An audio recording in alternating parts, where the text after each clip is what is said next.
Assalamualaikum warahmatullahi wabarakatuh. Bismillahirrahmanirrahim. Rabbi shrah li sadri wa yassir li amri wa hlul 'uqdatam min lisani. Allahumma shalli wa sallim ala sayyidina Maulana Muhammadin wa ala alihi wa sahbihi ajmain. Amma ba'du. Ini yang saya hormati pertama, pengatur saya ini Profesor Dr. Haji Maskuri. Yang cara ngomong tidak kayak profesor tapi kayak jurkam. Jadi kalau ciri utama akademisi itu kalau ngomong itu teduh, datar, runtut, sehingga memaksa orang lain itu menerima karena runtutan logika yang terbangun. Nah, kalau ini enggak, pokoknya kasar gitu, pokoknya orang itu. Ini agak lazim, agak dalam dunia ilmu. Semua wakil rektor, semua yang hadir yang saya hormati, saya seperti yang dikatakan moderator Pak Sinten, Bapak Anwar, bahwa memang saya tidak boleh terikat sama yang di belakang ini, karena ini kayak apa ya? Ada satu madhab yang anak-anak Unisma semuanya harus tahu, teman-teman di Unisma. Menjelaskan itu tidak lebih baik. Jadi karena seakan-akan belum melakukan. Indonesia itu dulu kedatangan Islam itu tidak pernah dipertentangkan antara Islam dan negara, sehingga diskusi itu sudah salah karena para wali itu tidak pernah mempertentangkan Islam dan keindonesiaan atau kebinekaan. Satu, bahwa para wali itu misinya dakwah, di mana-mana dakwah itu pasti ketemu yang berbeda, mulai beda agama, beda pilihan madhab, beda tradisi, beda kultur. Jadi itu tidak perlu dipertentangkan, tapi malah itu jadi lahan dakwah. Sehingga kita ini kalau diminta diskusi hubungan negara dan agama malah bingung, memangnya kenapa. Itu seperti dulu zaman P4, saya punya kawan di Jogja, teman saya nulis tafsir Profesor Zaini, itu pernah zaman Pak Erto disuruh sosialisasi P4 di Papua. Apa hubungan Pancasila dan UUD 45? Itu orang Papua jawab, hubungannya baik-baik saja Pak. Jadi yang unik itu ketika disuruh baca Pancasila, 1 Pancasila, 2 ketuhanan yang Maha Esa. Nah, akhirnya 6 kan? Kenapa Pancasila jadi 6? Yang unik itu ketika ditanya, ini saya melihat langsung di TV 7 itu, Indonesiaku itu. Ada anak-anak kecil ditanya, bendera ini milik siapa? Bendera merah putih itu. Jawabannya apa? Milik sekolahan Pak aja. Karena memang milik sekolahan. Itu yang tanya itu kaget. Milik sekolahan Pak. Nah, tentang tema ini mohon dibaca ini langsung start ya, langsung serius, karena tadi sudah kayak jurkam tadi, ini yang langsung khas ilmuwan. Ini sebagai penghormatan saya pada Unisma, ini khas keilmuan. Imam Zuhri adalah gurunya Imam Malik. Ya, saya ulang lagi ya, Imam Zuhri adalah gurunya Imam Malik. Halaman 29. Ini langsung start, saya baca halaman 29. Dan ini terutama yang para punggawa-punggawa ini. Saya baca ya. Ini teks tidak ada yang saya rubah, memang persis seperti ini. Bismillahirrahmanirrahim. Yaqulu Zuhri, ini gurunya Imam Malik. Fama futiha fil islami fathun qablahu kana a'zama minhu. Innama kanal qitalu haitsul taqon nasu. Falam makanatil hudnatu wa wadu'atil harbu wa amanan nasu ba'duhum ba'da wal taqaw fatafawadu fil hadits wal munaza'ah. Falam yaklim ahadun bil islami yaqilu syai'an illa dakhula fihi. Walaqad dakhalataini kasanaten mithlu man kana fil islam qabla dzalika au aktsar. Terus ini ngomongnya harus santai, nggak boleh provokatif. Begini, kita tahu dalam perdamaian Hudaybiyah itu poin-poinnya itu semuanya merugikan Islam. Di antaranya adalah jika yang Islam masuk kafir harus dibiarkan, karena berarti masuk ke habitat asli. Karena Nabi sebelum jadi Nabi, komunitas pokok itu kafir, sehingga kalau Islam masuk kafir kembali ke habitat. Tapi kalau Islam masuk kafir, kafir masuk Islam itu harus dikembalikan karena dianggap bid'ah.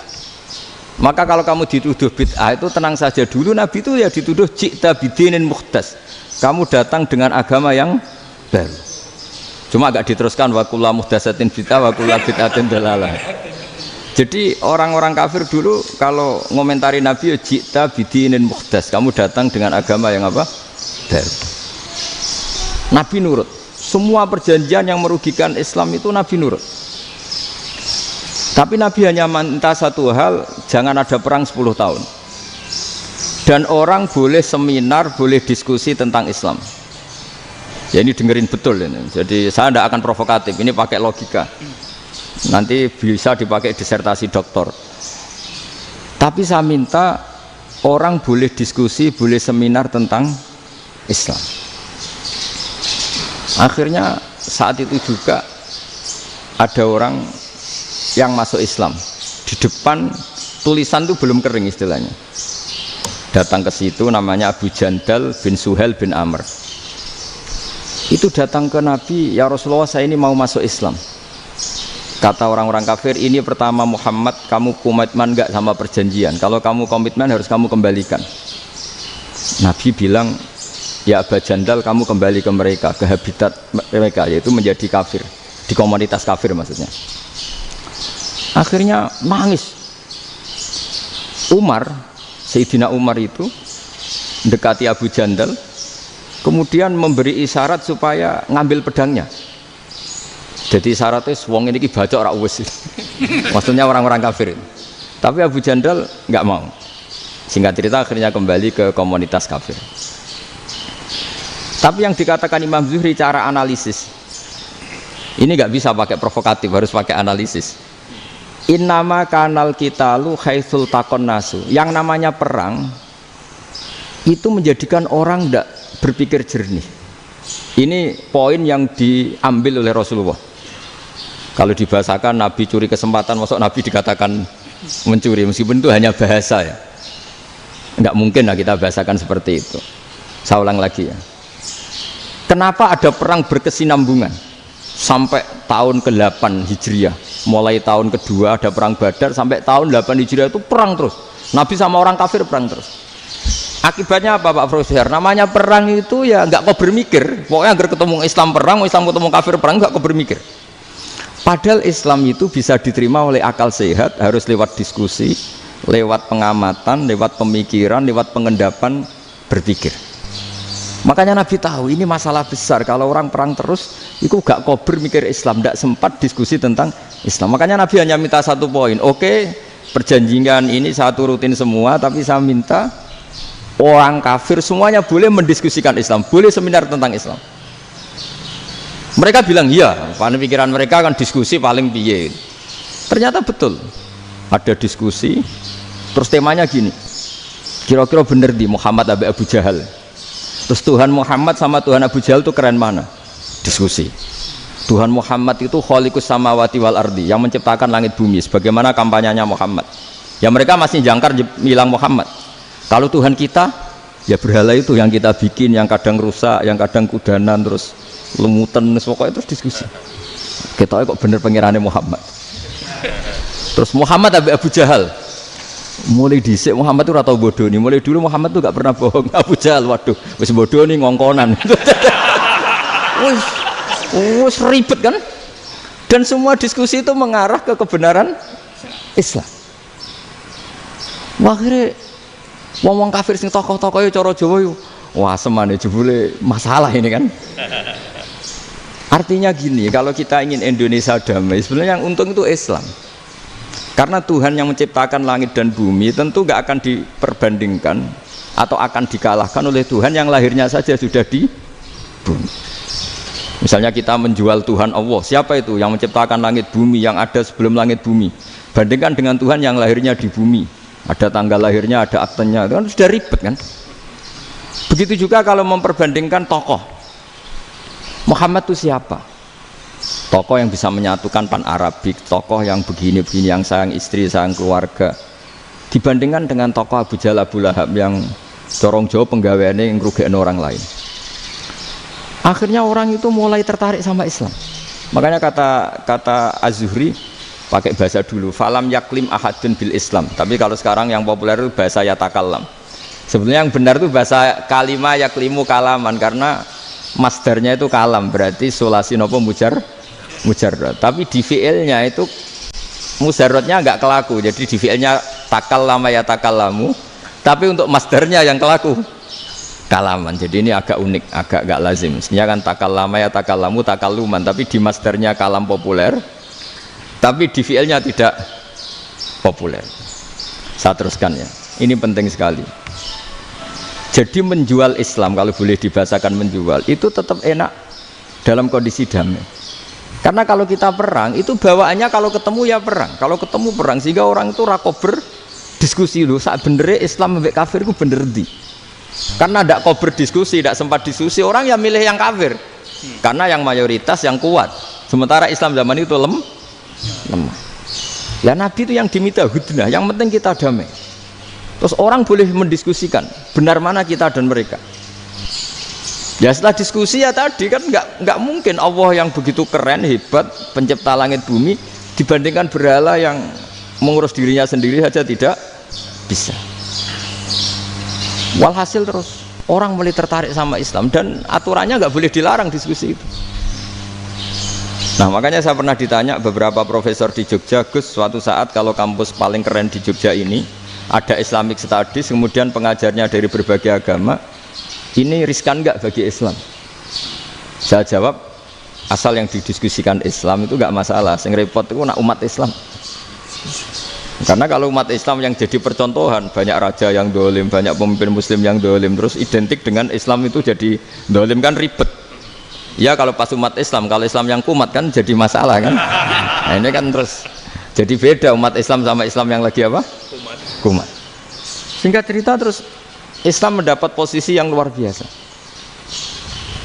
Nah makanya di sini diistilahkan falam makanatil hudnah, ketika ada perdamaian wa amanan nasu ba'dum ba'do, orang merasa aman, itu fatafawadu fil hadis wal munazaah. Mereka berdebat, munazaah itu berdebat.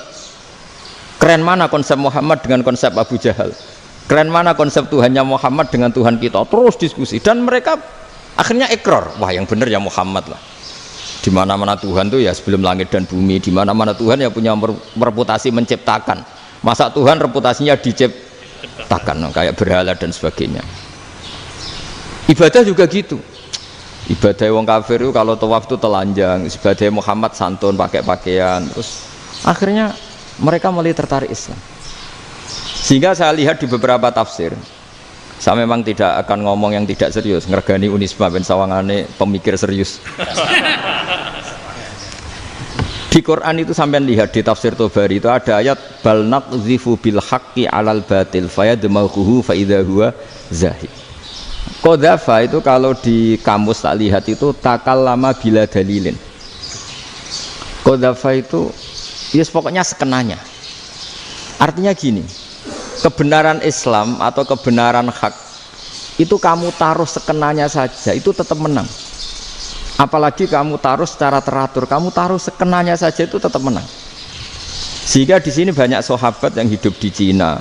Sekarang juga banyak orang alim yang milih hidup di Amerika, banyak orang alim yang milih hidup di Inggris. Dan mereka pede, percaya diri karena kebenaran itu kamu letakkan di mana saja, itu tetap akan menang, akan menemukan momentum kemenangannya. Misalnya gini, contoh paling gampang. Dulu para peneliti, saya ulang lagi, dulu para peneliti itu ya datang kemana-mana, termasuk Ibnu Battuta, termasuk Ibnu Khaldun, ya semua peneliti itu suka neliti.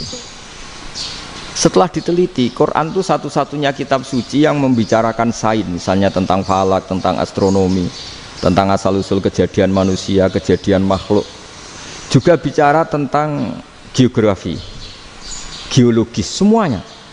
Sementara kitab lain hanya cerita tentang mawaid wal hikam wal ibar. Jadi diteliti kayak apa, pada akhirnya hak ini yang menang. Bal naqdhifu bil haqqi 'alal batil fayadmaghu fa idza huwa zahid. Saya berkali-kali cerita, ada ulama yang ahli matematika. Ketika ditanya kenapa kamu suka ngajar matematika, sampai muridnya itu ragu, ini guruku mlebu swarga ta ora, penggaweane mulang matematika. Tapi para muridnya bermimpi bahwa Imam Amudi itu disuruh ngajar para malaikat. Dan itu pede betul dia. Kata Allah, ini ulama saya yang iman kepada saya setingkat iman kamu. Jadi malaikat itu tidak mungkin Gusti kita menyaksikan langsung engkau sementara ini di bumi, nggak menyaksikan jenengan. Kenapa bisa sepede dan seyakin itu? Akhirnya Imam Amudi disuruh ngajarin matematika. Jadi Anda kalau profesor itu nanti harus sempat ngajari malaikat, itu baru benar-benar profesor. Jadi nanti di akhirat ngajari siapa? Malaikat. Jadi ada seminar yang melibatkan banyak malaikat, narasumbernya itu seorang profesor. Itu ketika kenapa engkau begitu yakin kalau Allah itu Tuhan dan Allah itu Al-Wahidus Shomad. Terus Imam Amudi mulai nulis angka gak beraturan. 2, 3, 4, 5 sampai 1 miliar, 1 triliun, semuanya enggak beraturan. Kata beliau, nisbatus naini wasalasa ila ma la nihayatalaha iku nisbatul far'i ilal asli. Mbok angka sebanyak apapun, 2 dibanding 1 ya far'ul wahid, 3 dibanding 1 ya far'ul wahid. Semua angka yang enggak terhingga pun dibanding 1 semuanya far'ul wahid. Semua angka sebanyak apapun itu cabang dari angka 1. Fakullu hadhil awalim far'un minal wahidis shomad, yaitu Allah Subhanahu wa ta'ala. Akhirnya malaikat tepuk tangan, iya juga. Jadi begitu juga ada ulama itu ahli gambar. Saya dulu ngaji sama Mbah Mun Al-Husunul Hamidiyah, itu kitabnya itu banyak gambarnya. Dan gale gambar yang ngawur betul, mangga ahli gambar. Saya lepol, tersempurna lele. Semua gambar bangunan, gambar sapi, pokoknya gambar. Ternyata dia menemukan Tuhan itu dari gambar. Gambar serapi ini atau seruwet ini sama. Gambar rapi sama ruwet itu sama kalau dalam pandangan tauhid. Dimulai minan nuqtah al-wahidah. Kowe cek gambar sing rapi sing indah, cek gambarmu elek, dimulai dari satu titik. Dan titik ini nuqtatil wujud, yaitu Allah Subhanahu wa ta'ala. Jadi nak cara ahli tauhid gak penting gambarnya api, menang lomba atau ora penting. Butuhe hadis surah ini gambar baik yang rapi maupun ndak adalah min nuqtah dari satu titik. Ya, alam raya sebanyak ini mbok gambar mbok ora, cek mulai Mars sampai Jupiter kabeh semua bentuknya yang banyak ini semuanya min nuqtatil wujud, yaitu dari titik wujud. Gini kok Allah Subhanahu wa ta'ala. Di sini hebatnya ulama-ulama, mbok dia pengajar matematika, mbok pengajar gambar, semuanya dipakai perangkat untuk tauhid. Nah, itu kan juga bagian dari Islam damai, Islam yang sangat tidak perlu perang untuk orang dipaksa Islam. Enggak perlu provokatif kayak tadi pidatonya rektor jenengan tadi. Jadi ciri utama ilmuwan tuh kalau ngomong datar tapi logikanya enggak terbantahkan, itu ciri khas ilmuwan. Kalau ciri khas politikus kalau ngomong itu keras, provokatif lah kira-kira gitu.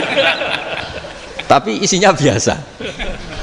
Nah saya berharap nanti semua profesor doktor itu datar tapi isinya kualitasnya bagus ini. Mentes.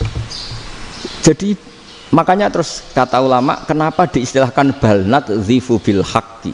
Kenapa pakai qadzafa sementara qadzafa maknanya takallama bila dalil? Maksudnya bila dalil di sini itu min ghairi ikhtiyajin ila dalilin. Kebenaran itu memang enggak butuh dalil. Apa kita perlu dalilnya apa? Buktinya apa? Kalau 3 itu cabang dari 1. Wong gendeng yang takut gitu pasti orang gendeng. Wong 3 cabang dari 1 kok ditanyakan buktinya apa? Itu min awalil bidah. Pertama orang pasti tahu kalau 3 itu far'ul wahid. 1 juta juga far'ul wahid. 1 miliar juga far'ul. Gambar yang sebanyak apapun ya dimulai dari 1 titik, cek gambar benar maupun yang tidak. Akhirnya apa? Ulama dulu itu sebegitu rileks nerangkan tauhid. Lalu kenapa asma ini yang ya ini kan khas NU ya, khas pesantren. Sebenarnya saya keberatan pakai istilah khas NU, pakai khas pesantren karena NU itu anaknya pesantren, jangan dibalik pesantren anaknya NU, karena sebelum ada NU itu ada pesantren. Tapi kayaknya Unisma lebih suka pakai bahasa NU dan saya ya agak orderan yang terpaksa disuruh ngomong. Ini agak apa ya, agak kacau sebetulnya ini, agak kacau. Jadi NU itu sama pesantren itu tua pesantren. Jadi NU dilahirkan pesantren, bukan dibalik pesantren dilahirkan NU. Sehingga barokahnya didirikan pesantren ini, kadang nyuwun sewu sekali Mbah Hasyim itu kadang ide besar beliau itu ora dituruti wong NU. Jadi Mbah Hasyim cara kula kok dadi Mbah Hasyim ya mangkel. Mbah Hasyim itu ngarangno kentong. Nggih ngaramno beduk, tapi wong NU nganggo kentong. Beduk. Dan uniknya Mbah Hasyim enggak tersinggung. Karena ciri khas pesantren itu membolehkan perbedaan apa? Pendapat. Itu masyhur khilafnya Mbah Hasyim sama Mbah Fakih Mas Kumambang itu sampai dikitabkan. Saling ngeritik, saling macam-macam lah. Jadi cara berpikir Mbah Hasyim ketika Nabi rembukan, ini gimana ya cara menentukan waktu sholat ya? Ya pakai kentong ya Rasulullah, dzakalin nasara itu untuk orang Nasrani. Ya pakai buk itu trompet, dzakalil Yahud itu untuk orang Yahudi. Terus ada yang usul lagi pakai api ya Rasulullah, dzakalil Majusi itu orang Majusi. Setelah itu ada orang datang lari-lari cerita mimpi azan tadi. Ya itu terus dipakai sarana pemanggilan sholat ya azan itu. Sehingga Mbah Hasyim menolak kentong. Karena mantas sababi qaumin fahuwa minhum. Beliau keras sekali sampai bilang haram. Beliau judulnya ya haram, Al-Jasus Antakhrimin Nakus. Setelah naskah itu sampai ke Mbah Fakih Mas Kumambang di Gresik situ, di daerah Dukun situ. Dulu nggak ada WA ya, jadi sampainya ya lama. Makanya saya sampai sekarang nggak punya WA karena ya saya ulama kan, kalau WA-an terus ya jadi ulama. Nggak jadi ulama main WA-an terus itu. Lah itu termasuk rektor gak kau bermikir itu mesti kebanyakan WA. Karena kan otaknya didikte oleh sesuatu yang masuk. Sesuatu yang dilihat itu kan pasti mendikte kita. Beda kalau yang nggak WA-an kan mikir apa kita yang menentukan. Kalau WA-an kan kita ditentukan. Mau mikir anaknya butuh apa gara-gara WA informasi Jakarta mikir Jakarta. Padahal secara kewajiban ngapain kamu orang Malang mikir Jakarta?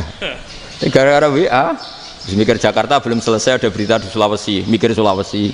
Habis itu mikir NTT. Makanya semua orang sekarang merasa tokoh nasional gara-gara informasi yang masuk itu nasional. Jadi Mas Yo RT yang mikir gimana Gus Indonesia kok. Padahal RT loh. Sampai lupa kalau dia itu RT. Jadi semua orang sekarang merasa tokoh nasional. Dan itu gara-gara apa coba? Akhirnya semua orang juga punya ide tentang nasional. Harusnya negara itu gini-gini. Jebule wonge sing duwe ikon itu sapa? RT. Ribet kan? Saya teruskan. Setelah naskah itu sampai ke Kiai Fakih Mas Kumambang. Beliau itu marah besar. Ini harus dilawan dan saya bukan karena benci Mbah Hasyim. Beliau teman saya ketika ngaji Kiai Mahfud di Mekah. Jadi Mbah Fakih dan Kiai Hasyim itu teman ketika ngaji di Mekah. Terus cara ngelawan tuh lucu. Lucu, gak ilmiah tapi gak ilmiah wong alim tetap ilmiah. Di mana-mana serupa itu tidak sama. Ya kalau mungkin zaman Nabi di Madinah itu zaman itu kentong itu identik dengan milik Nasrani. Di Indonesia beda. Pos kampling ya kentong, kebakaran ya kentong, wae sarapan orang di LP ya pakai kentong. Jadi tidak ada jaminan kalau kentongan itu identik dengan Nasrani. Lalu haramnya di mana? Yang di mana-mana tasabuh itu identik. Ini tidak identik. Mulai masalah kan? Mulai masalah. Jadi beliau gaya judul Hazruus. Hazruus itu kepala bergeleng-geleng. Sekarangan kok ngene. Jadi sekarangan kok provokatif gitu. Nah, dan itu Mbah Hasyim ya hormat Mbah Fakih hormat Mbah Hasyim. Saya sendiri secara pribadi itu lebih suka pendapat Mbah Hasyim sebetulnya. Karena bagi saya sholat itu sakral, ya sudahlah kalau sakral ya dipanggil dengan sesuatu yang sakral yaitu kalimat thayyibah azan. Tapi saya tidak akan bilang kalau kentongan itu haram. Karena kalau haram alasannya mirip orang Nasrani. Sementara pos kampling ya pakai kentong, ada banjir ya kentong, ada kebakaran ya kentong. Jadi tidak identik untuk misa atau untuk sholat ala Nasrani. Tapi itu dulu ya rileks saja, dua beliau itu ya saling menghormati padahal saling kritik. Dan dulu ulama yang beda madhab itu ya saling menghormati. Imam Syafi'i itu kalau sholat di kawasan Masjid Abi Hanifah ya tidak kunut. Ketika ditanya kenapa kamu tidak kunut sementara engkau berpendapat kunut itu sunat, ikroman di hadal madhab, saya sangat menghormati madhab. Imam Ahmad bin Hanbal itu berpendapat kalau orang pakai bekam, pakai iftisot atau hijamah itu batal sholatnya. Sementara Imam Syafi'i mengatakan tidak batal apa sholatnya atau wudunya tidak batal. Tapi Imam Ahmad itu ditanya, apa kamu makmum Syafi'i? Bagaimana mungkin saya tidak makmum sama wali kutub seperti Imam Syafi'i? Padahal menurut keyakinan Imam Ahmad ini sholatnya batal. Ini habis ikhtijam udah wudu. Tapi tetap saja beliau karena perbedaan pendapat di furu' itu lazim. Ya orang boleh berdebat lah. Ketika Unisma datangkan saya, itu saking senengnya kiai, apa saking sombongnya sampai ngatur kiai, kan nggak pernah bisa diperdebatkan. Itu kan orang boleh debat kan? Itu saking angkuhnya apa saking senengnya kan nggak jelas kan? Kan dan orang boleh setuju pendapat saya, yaitu ngatur kiai itu haram. Setuju juga Pak Rektor, ekspresi mahabbah itu ya macam-macam. Dulu sahabat ya gitu, sahabat itu ada yang nggak kenal wajahnya Nabi sama sekali sampai akhir hayatnya. Ketika ditanya, lo kamu itu sahabat kok nggak tahu wajahnya Nabi? Saya tidak pernah berani memandang Nabi karena ijlalan lahu, terlalu menghormati saya sehingga tidak berani memandang wajahnya. Ada sahabat yang penggawaannya dulu wajah Nabi sampai bisa nyifati alfiu faminunil hajib, sampai bisa nyifati detail karena dulu wajah Nabi itu ibadah. Ada seorang wali ditanya, kalau kamu di surga ingin nggak melihat Allah? Enggak. Loh, tapi semua orang ingin melihat Allah. Unazzihu dzalikal jamal an-nadhari misli. Ben gak elek-elek Allah tak delok terima aku. Wong ra jelas. Berarti kok delok pangeran. Banyak. Jadi justru tapi karena saking takzimnya. Enggak lah, mosok sak aku kok. Makanya saya berkali-kali cerita. Menurut kesepakatan ulama, soft awal itu paling baik. Tapi banyak juga wali yang kalau sholat itu di belakang. Koyok paling bener yang gue ngarep gitu. Lu bayangkan misalnya kamu semangat di soft awal di masjid haram, jebule sholatnya salah. Itu dari malaikat gaya nih gue ngarep, jebule raro. Ini di sini wong, jebule bodoh gitu. Gaya nih gue ngarep, jebule. Coba orang kalau sowan Mbah Mun, yang berani di depan itu kan ya ketuanya atau jubirnya kan, yang merasa tidak pati pinter-pinter kan mesti di pojokan. Artinya sudut pandang seperti itu ya sah saja, apa? Sah saja. Makanya banyak sahabat yang jarang sowan Nabi, alasannya takut ganggu Nabi. Banyak yang sering sowan Nabi, alasannya seneng Nabi. Yang sowan ya seneng Nabi, yang enggak sowan alasannya seneng. Lu Nabi itu tokoh, punya keluarga, punya anak. Kalau saya sering sowan berarti sering ganggu. Yang sering sowan dia alasan ini khazanah kita harus istifadah. Jadi zaman dulu dia biasa dua sahabat, yang satu milih mahabbah itu milih sering sowan, yang satu juga mahabbah milih tidak sering. Karena pertanyaannya bisa dibalik kan, sering sowan apa sering ganggu coba. Nabi Abedar, assalamualaikum. Nabi nimang cucunya, assalamualaikum. Ayo bener yang sowan apa bener yang enggak kalau seperti itu. Akhirnya terus diatur sedemikian rupa oleh Quran. Walau annahum sabaru hatta takhruja ilaihim lakana khairal lahum. Jadi sahabat kalau mau sowan Nabi ya nunggu di Sufah. Kalau Nabi keluar berarti milik publik, sekali masuk ke dalam tidak ada sahabat yang berani sowan. Itu la tadkhulu buyutan Nabi illa ayyudzana lakum. Kalau soal sampai masuk dalam harus nunggu dipanggil. Karena sekali Nabi masuk dalam itu milik privat keluarga, milik istrinya, milik cucunya, milik keluarganya. Jadi Nabi sekali keluar ke ruang itu berarti milik publik. Itu terus jalan tengah. Karena kalau langsung masuk, bayangkan saya itu sering menyaksikan. Mbah Mun habis ngaji 2,5 jam ngaji Jalalain. Baru masuk, assalamualaikum. Padahal yai mungkin mau ke kamar mandi, mau ini itu. Jadi dulu itu Quran sangat modern. Sebelum ada dokter ngatur tamu, rektor ngatur tamu itu Islam sudah modern. Dia kan nggak fair kan? Misalnya saya ke Unisma harus janjian pakai ini, terus kalau misalnya kesini selonang-selonang kan lucu kan, mentang-mentang kiai terus juga sowan-sowanan selonang-selonang. Padahal kalau kita mau ke mereka pakai protokol. Sering tidak fair dunia ini, tapi karena aku kiai oleh gelo ya sudah. Akhirnya saya memutuskan gak gampang kemana-mana karena itu. Saya sering didatangi ajudannya menteri, Gus mau ada tamu dari Jakarta tanggal ini, mesti saya bilang, mereka milih tanggal yang mereka kosong, kok tidak mikir apa saya pas itu kosong. Tak jawab enggak lah, sebelum diatur bahasanya dan tawaduknya gitu. Akhirnya dibalik, datang lagi, Gus jam dengan kosong apa kita menyesuaikan. Lah aku lagi di akhlak kata saya. Itu baru punya akhlak kata saya.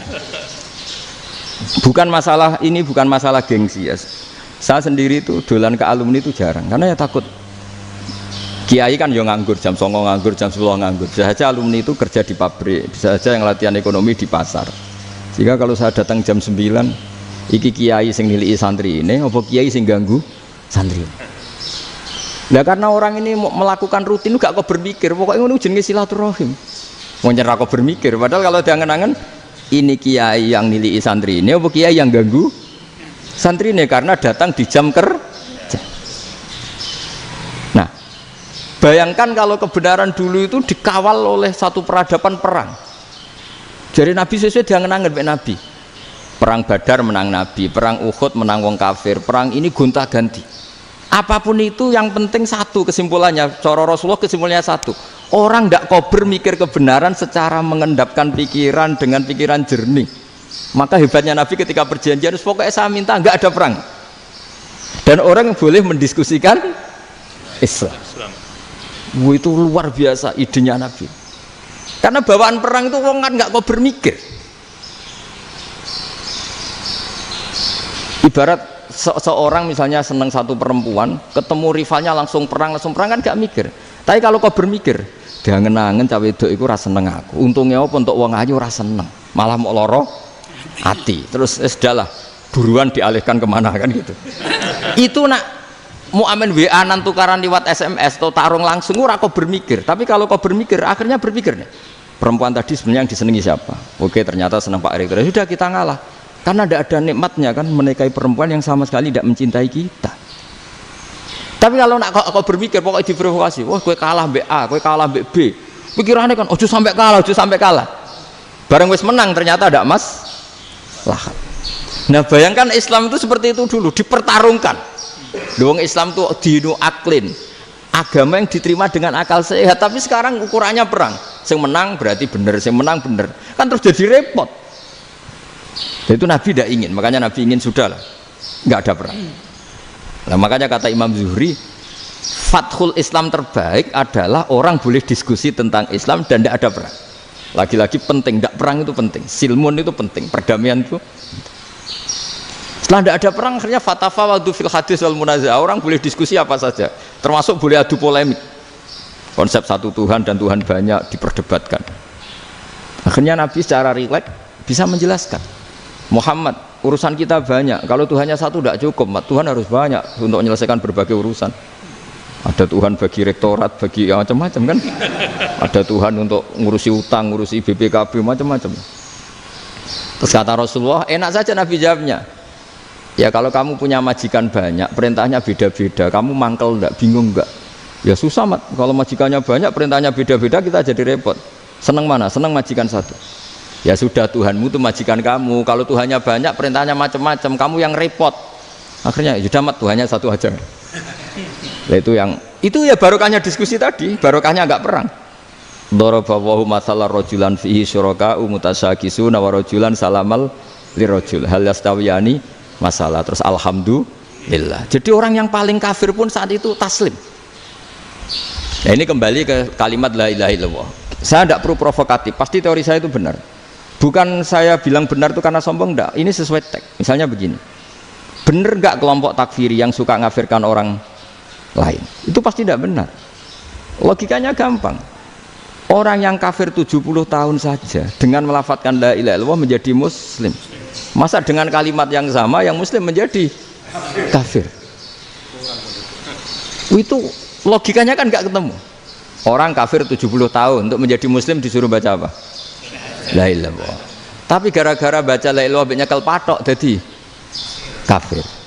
Pertanyaannya, loh ini kalimat apa? Kalimat untuk mengkafirkan apa kalimat untuk mengislamkan? Karena yang kafir dengan kalimat itu menjadi Islam, ternyata yang Islam dengan kalimat itu menjadi kafir. Itu ketemu nggak? Cara logika itu kan nggak ketemu kan? Makanya cara pikirannya Abul Hasan As-Sadzili, dan saya setuju pikiran itu. Istighfar ini boleh orang Jawa Timur protes karena kadang beda manhaj, tapi jangan protes saya, protes Abul Hasan As-Sadzili kualat mesti sampean. Ketua Torekoh napa? Sadziliyah. Cara madzhab Sadzili, dan Anda boleh berbeda madzhab, mencari khasnya wong kampus wani beda kapasitas lah, pokoknya butuhnya beda. Dan ketok pinter, ketok kritis tuh. Cara madzhab Abdul Hasan Asadili itu gini Pak Rektor. Jadi istighfar itu baik. Tapi ba'da kamali tauhid, setelah tauhidnya itu benar. Alasan beliau masuk akal. Ketika ada ayat fa'alam annahu la ilaha illallah wastaghfir li dzambik. Bihadil kalimah. Jadi orang boleh istighfar itu setelah tauhidnya benar. Alasannya Abdul Hasan Asadili begini. Qul lil ladzina kafaru iyantahu yughfar lahum ma qad salaf. Katakan kepada mereka yang kafir, sekali mereka tidak kafir, maka otomatis dosanya masa lalu diampuni. Pertanyaannya, yang bisa menghentikan kekafiran itu kalimat apa? La ilaha illallah. Dengan hanya melafadzkan la ilaha illallah Muhammadur Rasulullah langsung yufar lahum ma qad salaf, langsung dosanya diampuni. Berarti yang menjadi pengampun dosa lah, penyebab pengampunan itu apa? La ilaha illallah. Itu bahkan orang kafir belum istighfar. Loh, di ayat itu kan Allah gak mensyaratkan setelah la ilaha illallah istighfar baru diampuni, enggak, asal la ilaha illallah langsung yufar lahum ma qad salaf. Saya ulang lagi ya, jelas ya. Jadi kulil ladzina kafaru iyantahu yufar lahum ma qad. Nah sekarang iyantahu, mereka berhenti dari kafirnya, syaratnya pakai apa? La ilaha illallah Muhammadur, itu langsung yufar lahum ma qad. Artinya apa? Ghufranullah itu bisa didapat hanya dengan mujarrodut tauhid, yaitu hanya dengan melafadzkan kalimah thayyibah. Dan sahnya istighfar juga berdasar kalimah thayyibah itu. Misalnya gini, orang kafir sebelum Islam melafadzkan astaghfirullah, astaghfirullah, astaghfirullah, kira-kira diterima enggak? Enggak kan? Karena syaratnya istighfar ba'dat tauhid. Nah makanya dalam adab Sadili istighfar itu setelah la ilaha illallah. Karena cara pandang ya seperti itu. Jadi fa'alam annahu la ilaha illallah wastaghfir li dzambi. Jadi dengan kebenaran tauhid saja ini sudah cukup kita insya Allah layak diampuni. Karena innallaha la yaghfiru ayyusyraka bihi wa yaghfiru ma duna dzalika liman yasha. Jadi orang yang tauhidnya benar itu bisa diampuni Allah asal tauhidnya benar. Itu Allah ngendikan liman yasha wa yaghfiru ma duna dzalika liman yasha. Dawe Imam Suyuti walam yakun liman yastaghfir. Jadi orang yang bertauhid secara benar meskipun gak sempat istighfar itu tetap potensi diampuni. Karena bawaan tauhid itu sudah menjadi layak diampuni. Kayak orang kafir sekali ngelafatkan kalimat tauhid mbok gak istighfar langsung diampuni. Nah, karena melihat seperti itu terus orang berlomba-lomba memperbanyak jumlah ngelafatkan la ilaha illallah.